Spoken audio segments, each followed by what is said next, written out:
Welcome back, everybody, to this, our fourth day of the Imagining the Future Forum, a celebration of World Creativity and Innovation Week. We are here with Christopher Hubbard, who is the Cultural Affairs Coordinator for the City of Florida. He will be presenting his session, Ecovention, What Environmental Art Can Teach Us About Resiliency, Sustainability, and Climate Change. From monumental earthworks to flooding food forests, architects and artists are changing the way we view humanity's impact on our planet. Through their use of natural and man-made objects to an inventive blend of aesthetics, technology, and civic action, today's environmental artists are part of a long history of art as advocacy. This session will unpack the history and practice of environmental art from its origins in the landscape paintings of the 19th century to the contemporary installations of OLAFUR, ELIASSON, Andy Goldsworthy, and Yves Mosher. So thank you very much, Christopher. We're very excited to hear your presentation. Well, thank you, Holly. Great. I'm really glad to be here with everyone this morning and, well, soon to be afternoon, essentially, but thank you for having me here. Now, I wanted to talk to you today about something that's very important, and that's the environment. We cannot live without it, literally.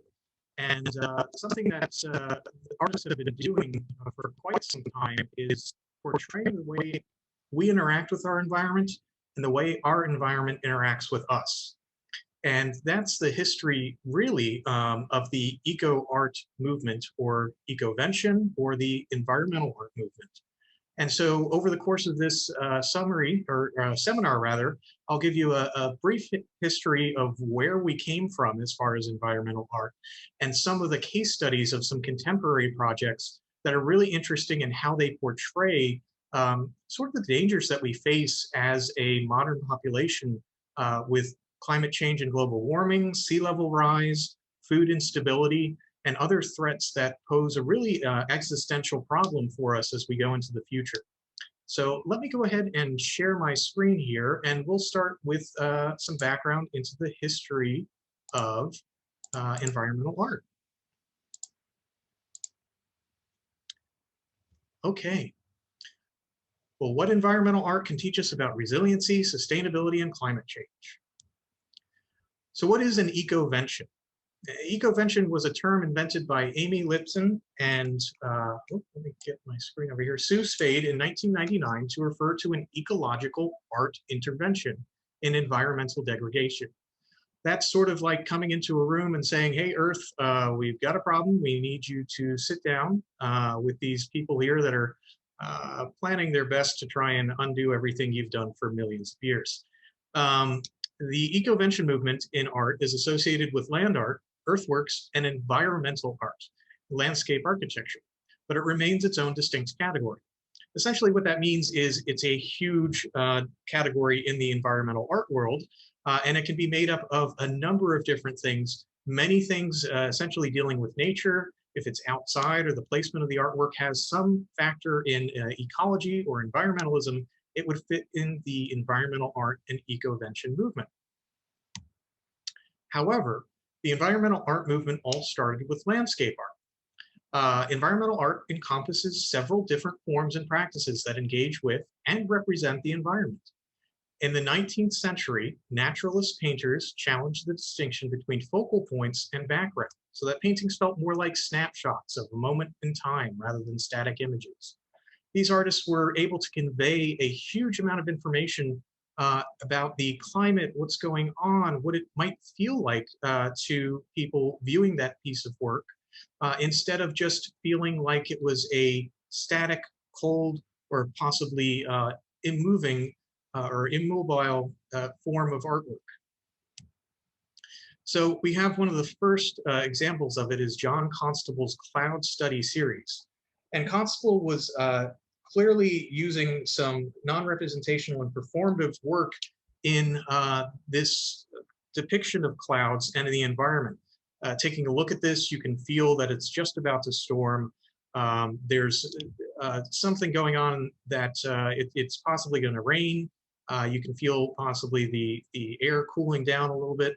And by conveying all these different weather and phenomenological features, you can really get more of a experiential view of what this artwork is trying to convey.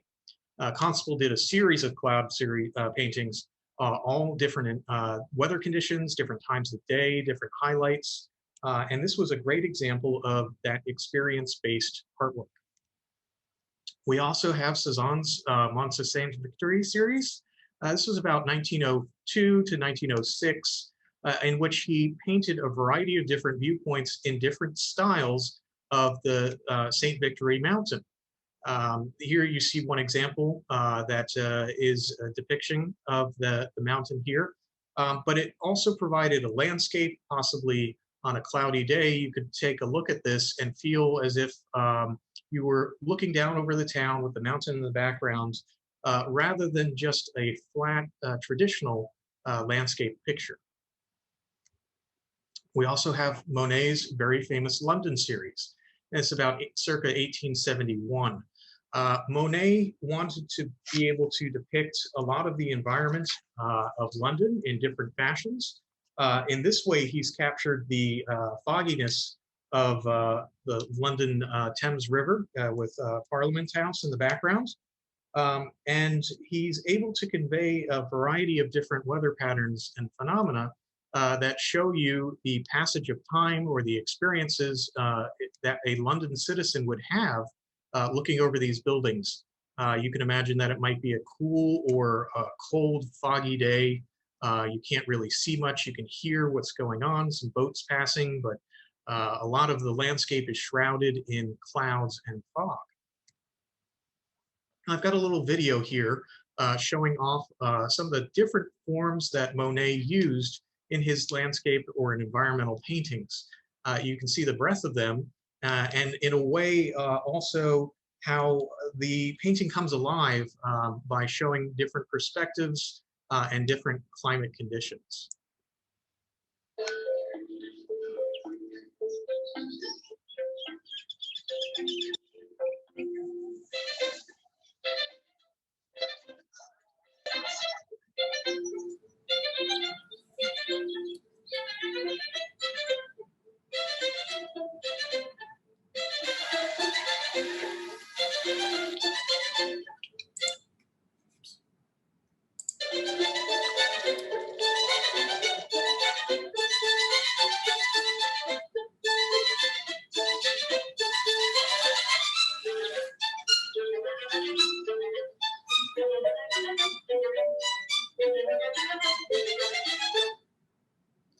Now, the creators of that little film have taken some liberties in showing a lot of motion and movement in Monet's work. One day I'll figure out PowerPoint. And you're able to really get a perspective. As Monet said, I want to paint the air, the way things feel around them, and the light that are portrayed through the paintings. So that was the 19th century, and we're going to move forward into the early 20th century as many artists moved away from realism. They wanted to get into some more abstract designs. They wanted to present subject matter not on canvas. They produced conceptual work that took place out in nature or used nature as a key medium in their work. Artists such as Joseph Beuys produced complex and layered works that moved from the gallery space to new and innovative locations. They were rebelling against the constrictions that a gallery space might have presented to artists previously, and creating, in a sense, their own galleries or their own facilities by utilizing the environment around them. Beuys was able to create a lot of video installations as well. And this is in the early 1970s. 1974 was one of his most noted works, I Like America and America Likes Me. And he was using the portrayal of the coyote as a Native American deity, representing the possibility of transformation and archetypal creation myths. The coyote takes on a appearance of Prometheus and bringing development and bringing things that transform the environment. In a way, the coyote is reckoning to interact with the human in this, and in this case, its boys. I'm going to show you just a little bit, a clip of this video here as he's interacting with the coyote in a cage. The animal is not harmed in this film, but the action between and the conflict between the coyote and the human, representing expansion and development of natural lands, can be clearly seen as they interact with one another.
So in a way, Boys is interacting with the coyote, who it seemed at times was vacillating between hostility and being docile, playing and interacting with Boys, as well as taking the felt cloth away from him. Whether the coyote allowed or persisted with this was kind of like the interaction with humanity and nature, with nature being very unrestrained and acting in different ways. And the lesson from this is that Boys felt that American society could only begin to cure its social ills through direct communication and understanding among its own varied populations. By confronting and interacting with what faced America, we would be able to surmount and overcome the problems that exist within our society.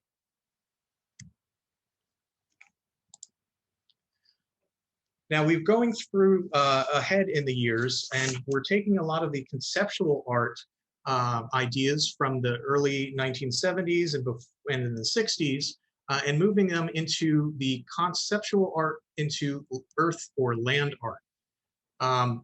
Land art and earth art's an important avant-garde movement in the 1960s and 70s, and it was pioneered mainly by American artists.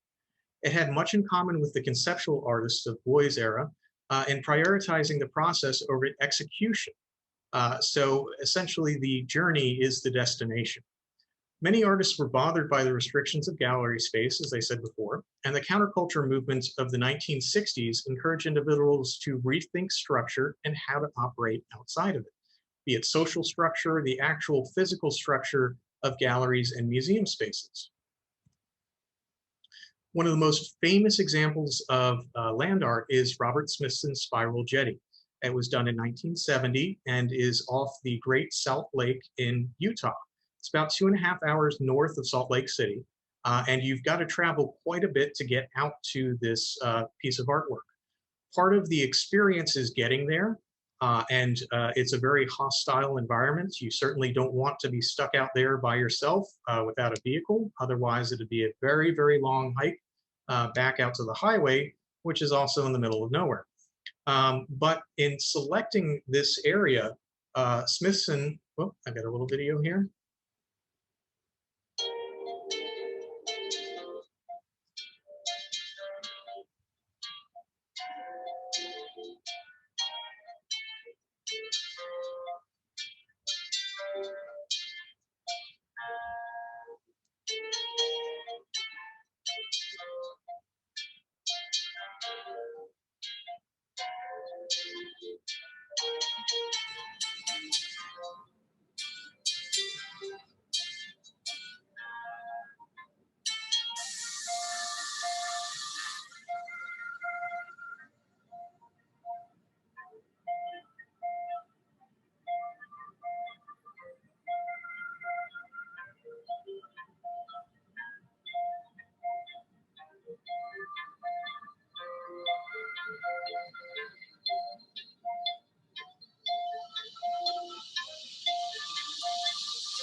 So as you can see, this is a major earthwork.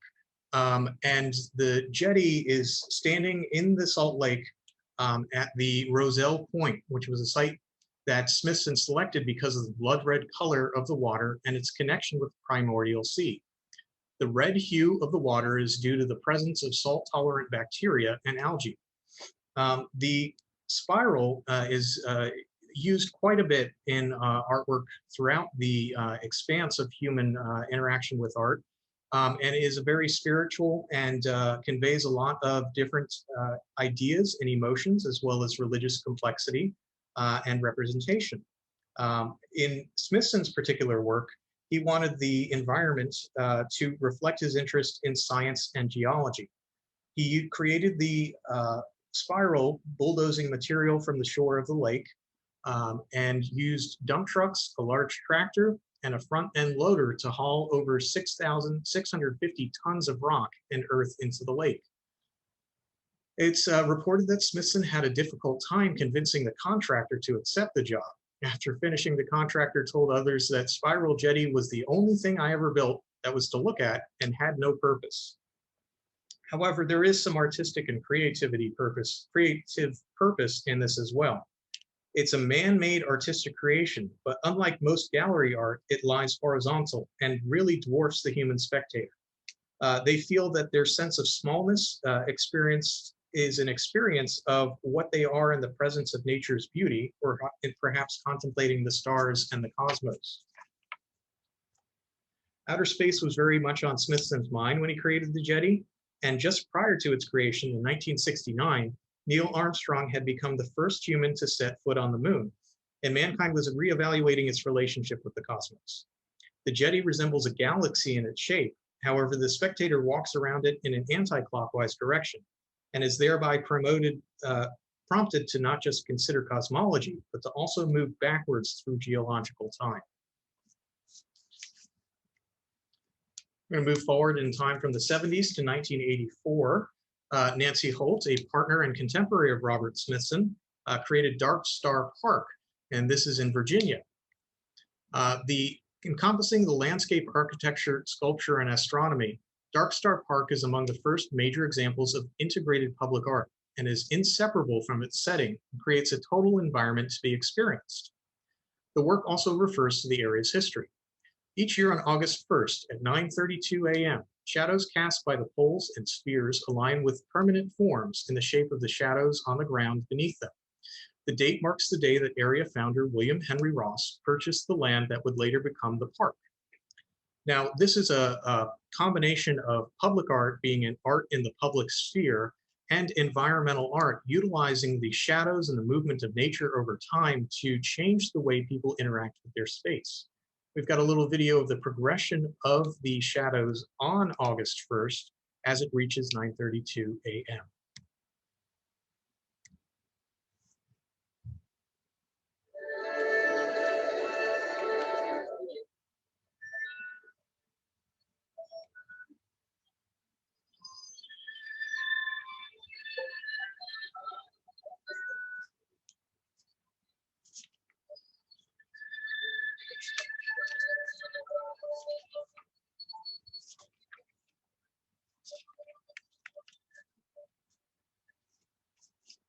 As you can see, the shadows of the structure moving across to align perfectly with those permanent structures placed into the ground.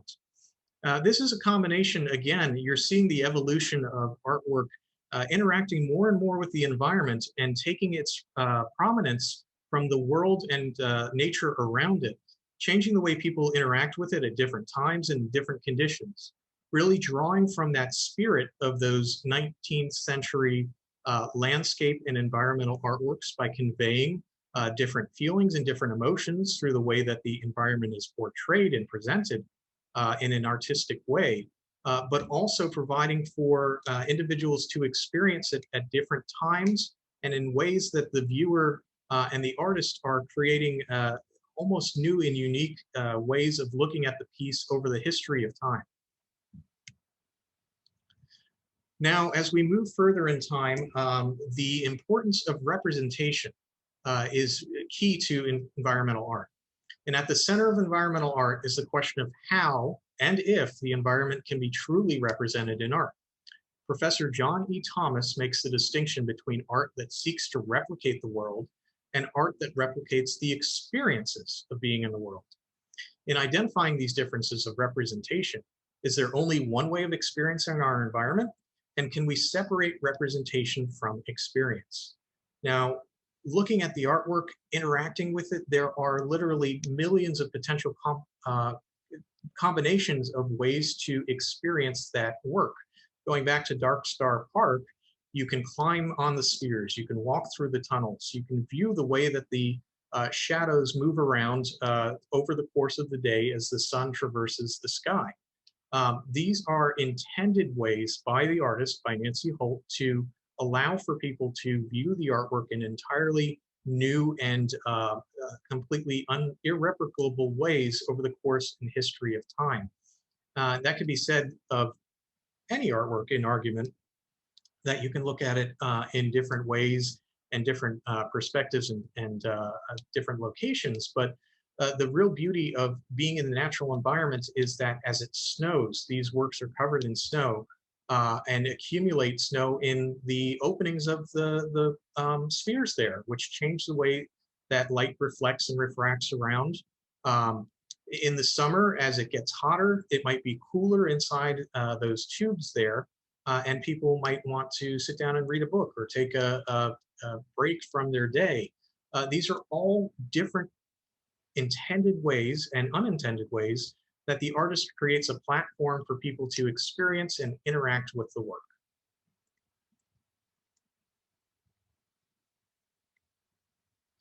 So summing up this first stage, environmental art engages and represents the environment. It rethinks the structure of traditional venues, breaking out of that idea that galleries or museums must be the home for artwork, bringing the art out into the world and into nature, and allowing for nature to create and cause different ways of viewing that artwork or experiencing the work. And it evaluates the role of viewing versus experiencing. Instead of plainly just viewing a piece of art in a one-to-one relationship, someone is experiencing it in many different combinations and many different ways, moving around through the space, seeing the artwork from different perspectives, and really experiencing the role that nature and the environment has on that piece of artwork. So the second part of my presentation is I wanted to take a look at some case studies of some contemporary and modern environmental work that some of you may be familiar with, but I wanted to take a chance to highlight these works because they're very important in the message that these artists are conveying, that our climate, our planet, and our way of life are really in threat moving forward into history. They're using their artwork as a means of conveying this information to people visually. Humans are very visual creatures. We react strongly to things that we can see rather than having to make up something in our mind. We can actually see it tangibly before us.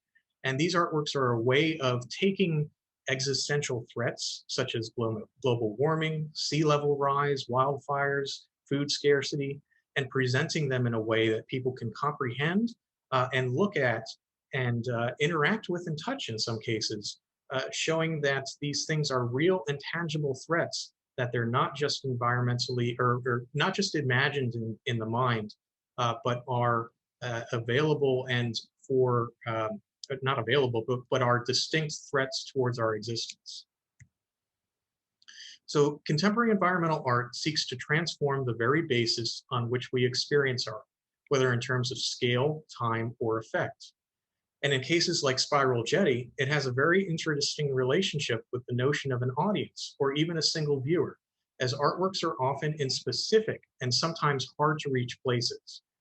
It takes about a half a day to get out to Spiral Jetty. So once you're out there, you're able to really disconnect from the world that you came from to interact specifically with that piece. And it's an amazing sight to behold.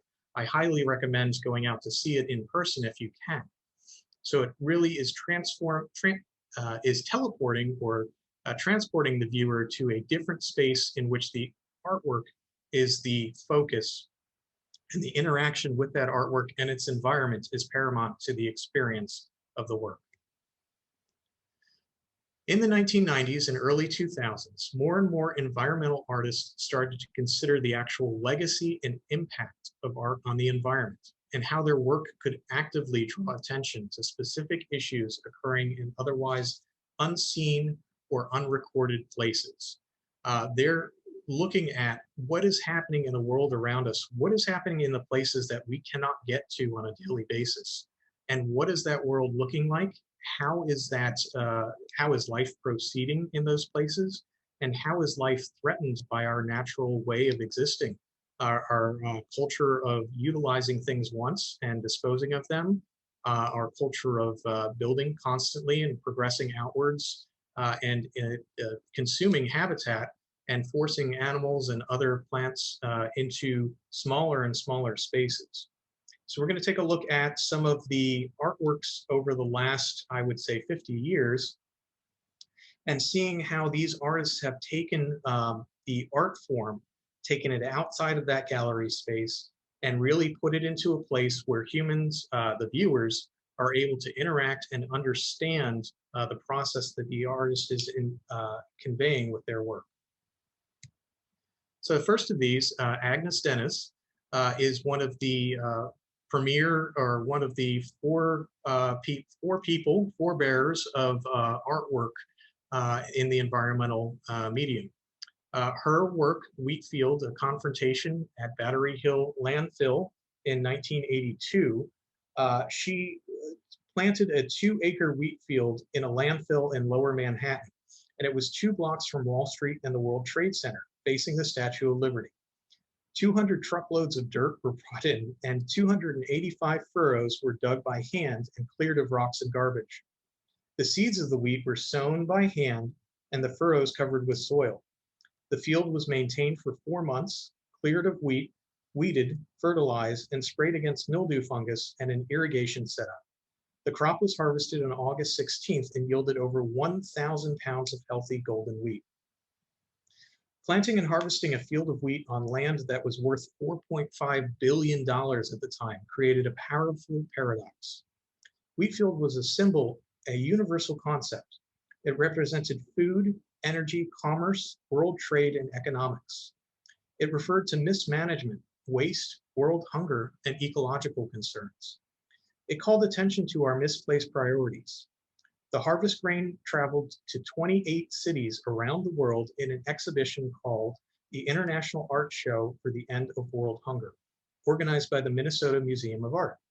The seeds were carried away by people who planted them in many parts of the globe. The question of this posed a bunch of existential questions concerning human values and the quality of life and future of humanity. The responses were primarily from university students that took a survey in various countries where Agnes spoke or had exhibitions of her work. Within the context of the time capsule, the questionnaire functioned as an open system of communication, allowing for our descendants to evaluate us not so much on the objects we created, but the questions we asked and how we responded to them. So we're going to take a look at a few different views of the wheat field over time. We've got the original Battery Park and landfill as it appeared prior to Agnes's intervention. You've got the planting of the wheat as it grows here in the 80s in front of the World Trade Center. And you can see the Statue of Liberty in the background with a beautiful golden wheat field in contrast to that landfill that appeared in the first image. And finally here, for some perspective, is what the 2 acres of wheat looked like from above.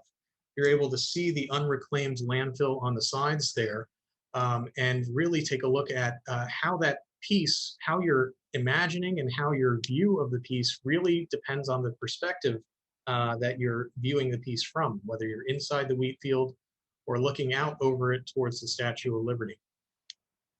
And again, this area of land was worth $4.5 billion at the time that it was created.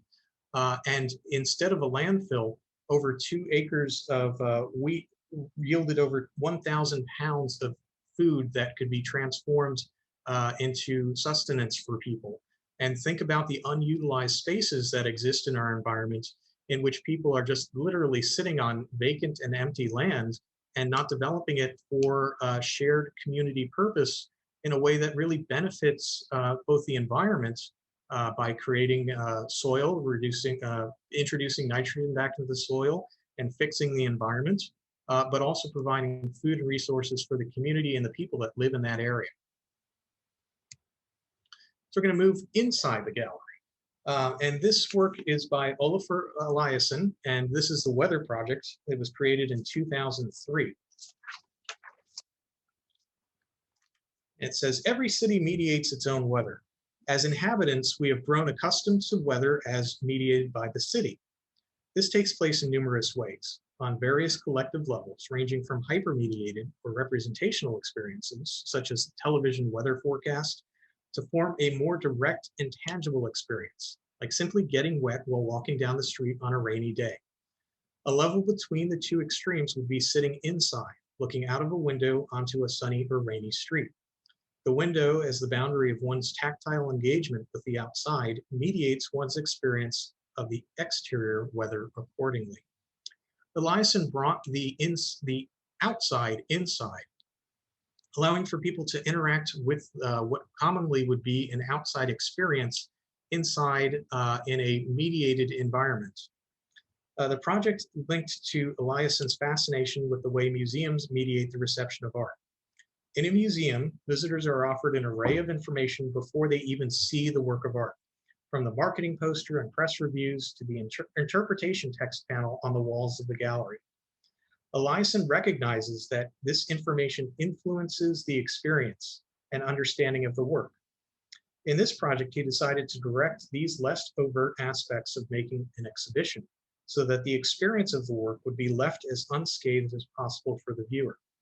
He conducted a survey of staff at the museum, posing a series of questions ranging from the everyday to the abstract. How often do you discuss the weather? Do you think the idea of the weather in our society is based on nature or culture? Different aspects like, oh gosh, here in Clearwater, today is a rainy and gloomy day. I'm going to stay inside. I'm going to mediate my environment and create it in a way that's comfortable to me, rather than experiencing the way in which the environment has created for itself. And in this place, I am the mediator with the thermostat dial next to my hand, able to control my own environment versus me being outside as a experiencer of the environment, in which I have very little control over what I do around my physical person. I can put up a umbrella to shield myself against the rain. I can put on a coat to make myself warmer, but I can't change the way that the rain impacts I can't change the fact that the rain is there. I have ways of avoiding the rain. I can watch the weather report and stay inside at particular times. Or I can completely just let nature be and interact with it in terms of the way that it was intended as I get wet. Here are some different views of ELIASSON, or ELIASSON's work rather. Here you see the way that the sun is created. It's actually a projected and mirrored image, and the basic size of this gallery and how large it is, really dwarfing the viewers that are in that space.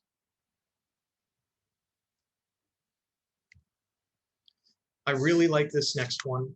This is called High Water Line by Eve Mosher. And she really had this concept of, as climate change continues to accelerate, it causes extreme weather from droughts to floods. Communities are seeking innovative ways to develop community-based resiliency to climate change. High Water Line brought together community members and experts from diverse disciplines to create a climate change resiliency at the local level. She did that through the process via workshops and public art activities that facilitate knowledge sharing amongst community members, while also introducing new skills and facilitating new community collaborations. So what Eve did was studied different weather patterns, and the way that tides and water move through the area, and in this case, Manhattan Island.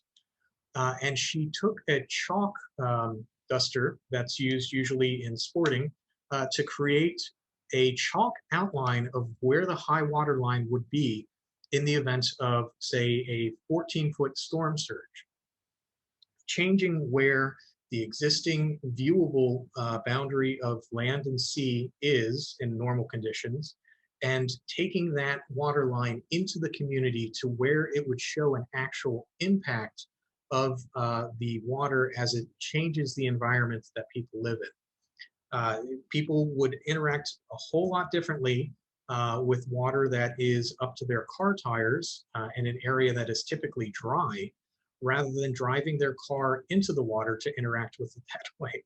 And in this case, the residents of these areas of Manhattan have no choice but to interact with the water in a catastrophic flood event like that.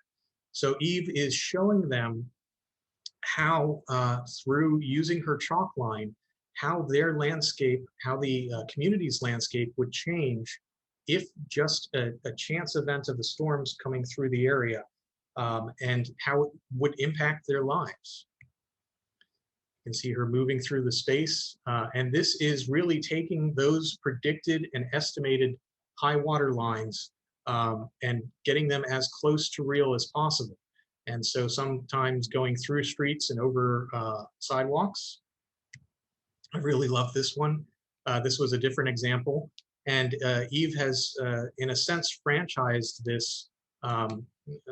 That's sort of a dismissive term, but what I really mean is that she has shared this with communities to highlight their potential for extreme climate change and how the weather would change their own environments.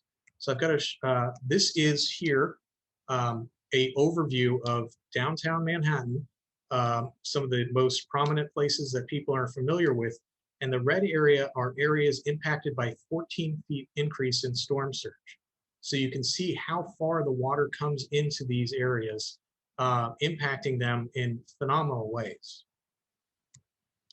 Got a short video. I think Eve talks about her work better than I do, so I'm going to go ahead and let her discuss this project.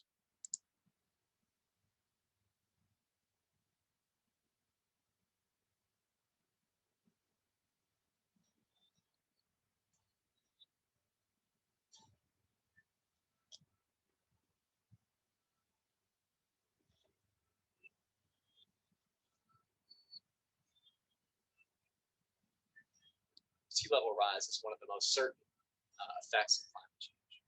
There's very little scientific uncertainty about that. It's going to happen.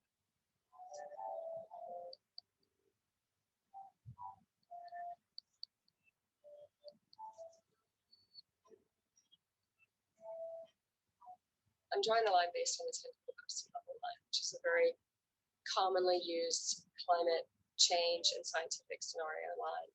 And in order to find out where is that line on the streets and sidewalks in New York City, I used a US Geologic Survey topographic map and looked at where that line was, and I translated it myself onto Google Maps so that I could see satellite imagery and understand which house. This is underwater, as this is dry, but we're going to come around and go back up, so there'd be like a rivulet of water. This would be underwater, this would be dry. So there'd be a little dry strip down the center of the road and all this water. The striking statistic about the line that she's drawing is that flooding was once projected to occur there every 100 years.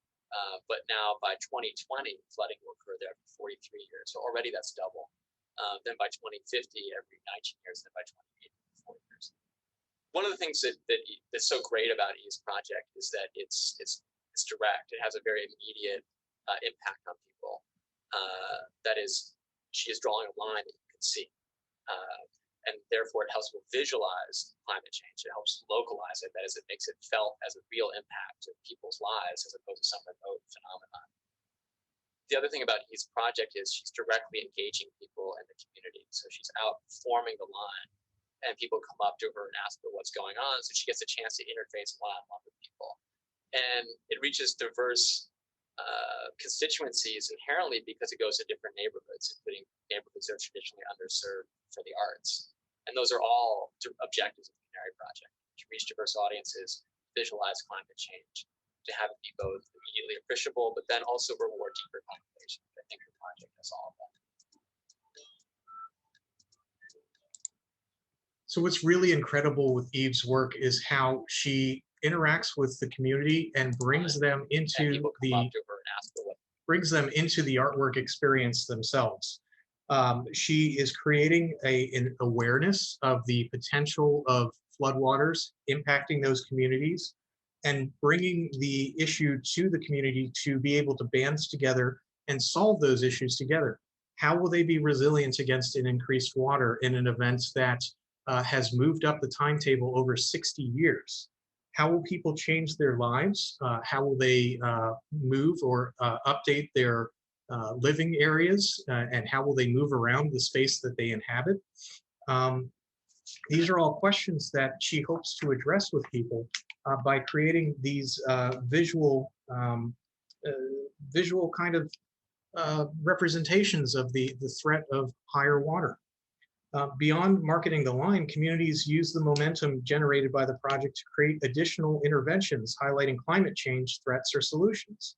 And through her website and through the Canary Project, they gladly provide support and guidance to communities who wish to realize creative solutions to the threatening problems of our daily life.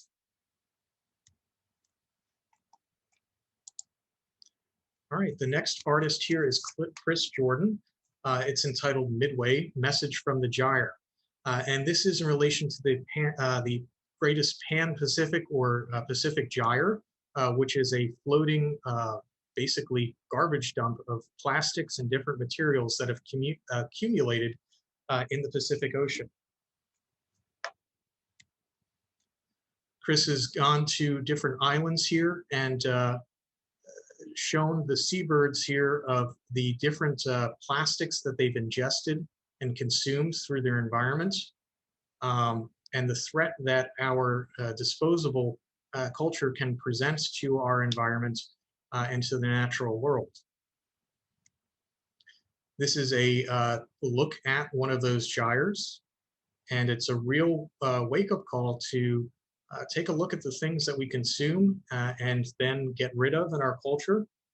It's something that we need to pay attention to as far as recycling, as far as reusing, and reducing the amount of waste that we put out of our homes, and think of really creative ways on how we're going to utilize containers in the future, and how we're going to address the problems of the buildup of waste that's already existing in our world.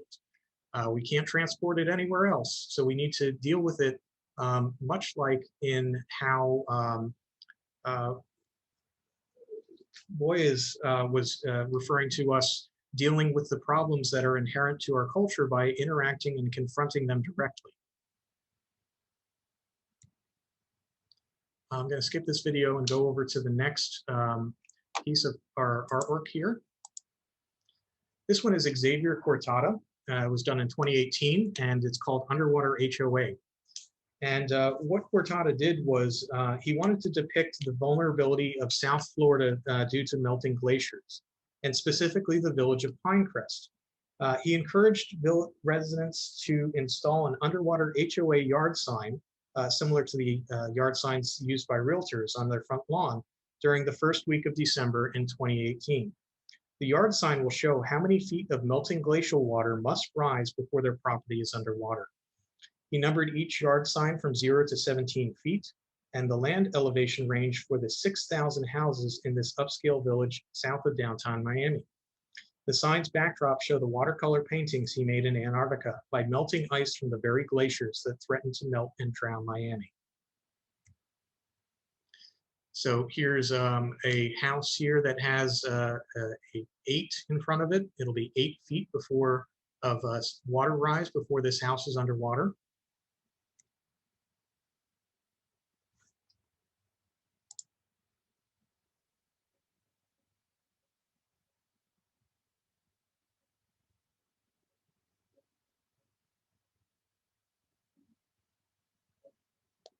My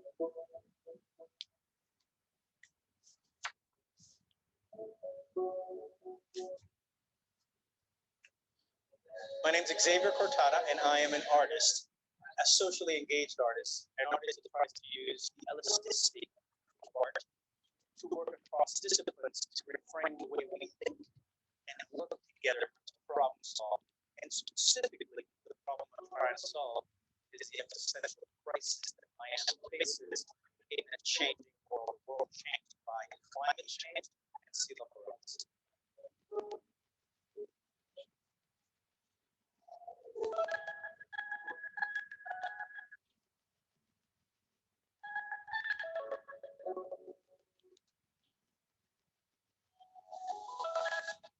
I'm going to move along just so we can cover our last piece of artwork and get to questions. And this is something I really want to share with you. It's called SWALE. I called it.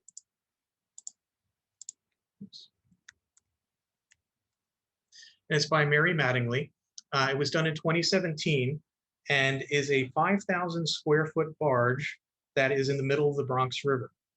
And it was done as a floating food forest in which anyone can board the barge and pick fresh food for free. Because it is a barge, it can move, and she tagged along a trip of, she moves the barge up and down at different tagged sites to be able to deliver fresh food to those neighborhoods and locations that are in that area.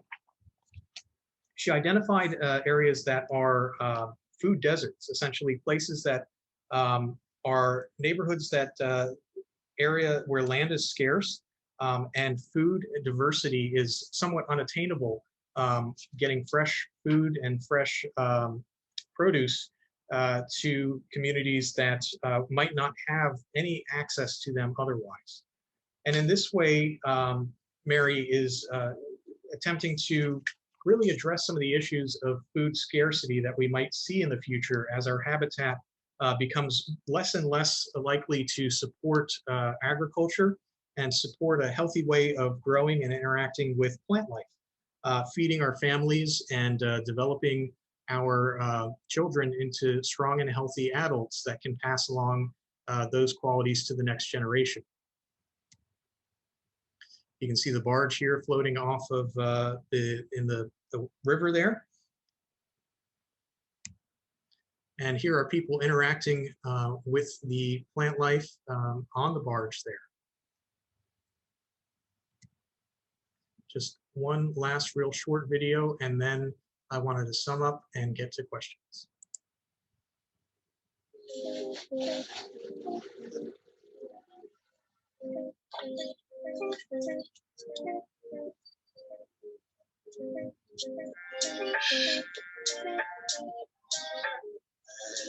Anyone can come on here and pick and plant, and it's open to the public.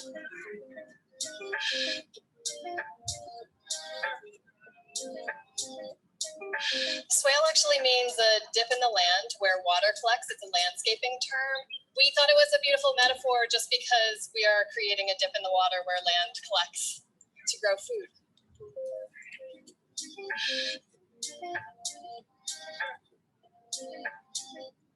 In the Bronx, we are in a food desert, and we need to figure out creative ways where local residents are going to be able to grow their own food in sustainable ways. When they find out that they can pick anything and it's free, first they're shocked. And then people ask what they can pick and what they should use it for, how they should eat it. Then once people start to get into it, they say, oh, I know this plant. Oh, I ate that the other day with some mozzarella. I think SWALE is a really interesting idea in terms of how do we become a node for a lot of like-minded individuals. Hopefully we're inspiring places it moves to.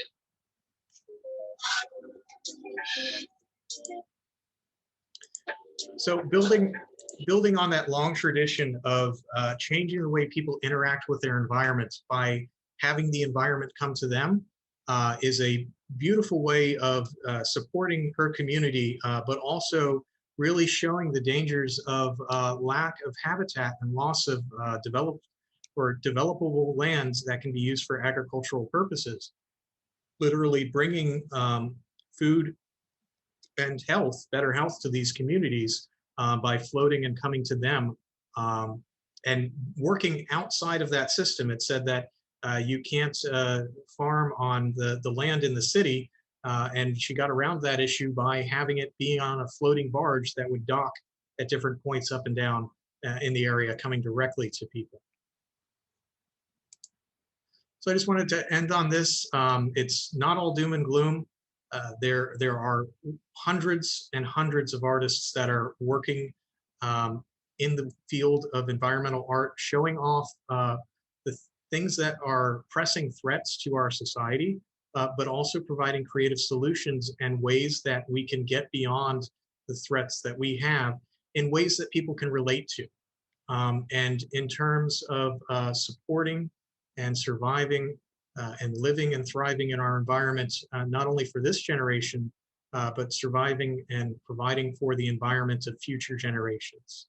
So thank you very much for listening to me. I'm happy to take any questions that you might have. And I hope you enjoy the rest of World Creativity and Innovation Week. I really want to thank our sponsors, My Favorite Art Place and Haggerty Digital Services, for supporting this excellent event and for supporting me being able to be part of it. Thank you. All right, well, thank you so much, Christopher. If you want to stop sharing your screen, I'll go ahead and ask you some of the questions we have here. Super. All right, so that was a wonderful presentation. You know, I'm from Minneapolis, and some of the art that you showed made me think of the Walker Art Center, Minneapolis Sculpture Garden. I don't know if you're familiar with that. Yes, I am. Yeah, that was beautiful, and it was such a nice example of art being out in the environment. And of course, it snows a lot in Minneapolis, so that particular piece of art was impacted quite a bit by the seasons. So I think it's such a good example that you showed of all of the different places that use that, and then bringing the attention to our environmental issues. We had a young woman named Delaney Reynolds who presented on Saturday from Miami Sea Rise. So all the art that you were showing in Miami, showing where the levels were, was just really interesting and made me think of that and how important that is to bring awareness to the folks down there. Yes. Yeah, so I do have a few questions here. So the first question is, what makes a successful environmental art project? I think in terms of success, we're looking at being able to create a dialogue or an interaction between the viewer and the artwork. And in terms of an artist being able to be successful at that, they're generating an emotional response.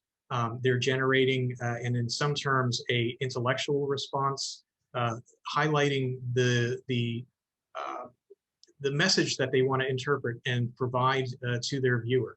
So a successful piece really conveys an idea, and it shows it in a way that is tangible and accessible to its viewer.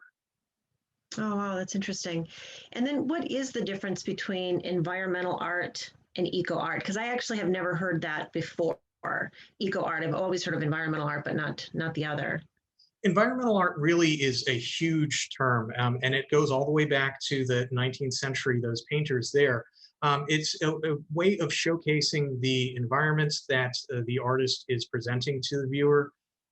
It doesn't have to deal necessarily with any kind of environmentalism, but it's using the environment as the subject and as the focus of the artwork.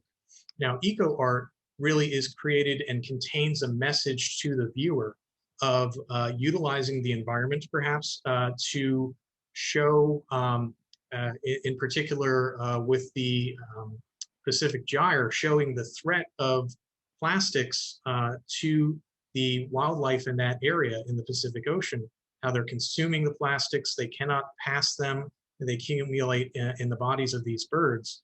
The eco art really is the mechanism by which the artist is showing the threat of those plastics in a tangible and real way, instead of just saying, hey, you really need to think about the way you consume plastic and where it goes after you're done with it. Oh, yeah, that makes sense.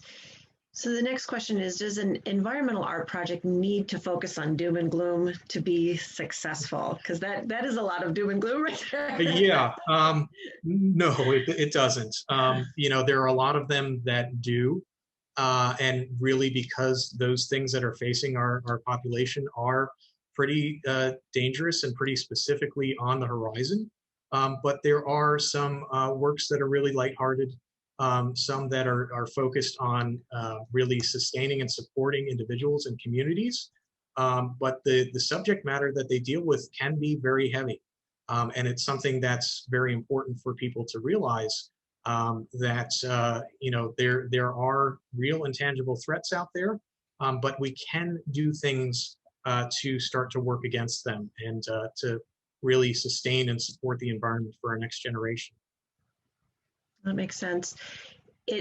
We actually did. I have a Girl Scout troop, and we recently built a playground up at Camp Wailani. I don't know if you're familiar with that place, but it was all around protecting the water. And so the girls painted a sign to teach the other Girl Scouts the importance of recycling and that kind of thing. But just as a general person, is there any way that just a regular person could get involved with eco art to help our environment? Absolutely. And one of the ways to do that is to become an active participant. Projects like Eve Mosher's High Water Line give people a chance to interact with the artist and take the information that the artist provides and share it. That's the way that people that aren't artists really provide the biggest benefit, is becoming a microphone for these important issues, and telling your friends, your neighbors, your loved ones what you've learned and ways that we can go about supporting and sustaining the world that we live in. And in that way, the artwork becomes more and more successful because of more and more lives that it's interacting with and touching. And that's the best way, is to promote, to share, and utilize these amazing social media resources that we have to really bring more attention and prominence to artists that are working to try and push that message. Yeah, that makes a lot of sense. I just heard about a program recently here in Clearwater where people can paint their intersections, and they can, and so it's interesting listening to you about this, because the message that was promoted with that was not necessarily determined. It didn't have to be one thing or another, but I'm thinking that would be an opportunity, certainly for people right in Clearwater, to be artistic, create a more beautiful neighborhood, and then also promote the environment. And so I'm not sure if you are working with that part of the city or not. Yes, absolutely. I'm really connected to that, and through our community services office and through the community coordinator, Jordan Meringue. He's working with individuals in their communities to paint storm drains as well. There's a storm drain mural program that's meant to really call attention to the huge number of storm drains in our area and where the water goes once it goes down those drains. And so a lot of the messaging that they're creating through that is placemaking, but also showing people only rain down the drain. Don't let your oils and runoff go into it, because it does pollute Tampa Bay, or it does make its way out into the Gulf of Mexico. So utilizing those intersections, utilizing the storm drains are ways of boosting the signal on environmentalism in ways that people might not regularly think of. But when they see them, it makes that really tangible touch point in their mind to think about those threats that do face our population.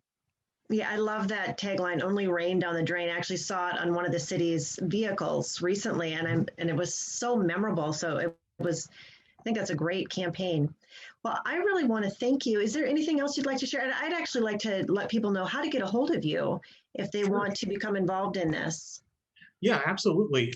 If anybody wants to be more involved with the city's placemaking or public art projects, please do get in touch with me. You can reach me at christopher.hubbard@myclearwater.com, or you can call me at 727-562-4067. And I'm happy to work with you, whether you're in the Clearwater community or farther beyond that. I think we're all in this project together, this project to preserve and sustain our environment. And so if we can make an impact on the local level or beyond, I'd love to be part of that. Well, thank you so much. Well, you have a wonderful rest of your afternoon, and I am really grateful for your participation, Chris. Thank you, Holly. You have a great afternoon too. Take care. Thank you. Bye-bye. Bye-bye.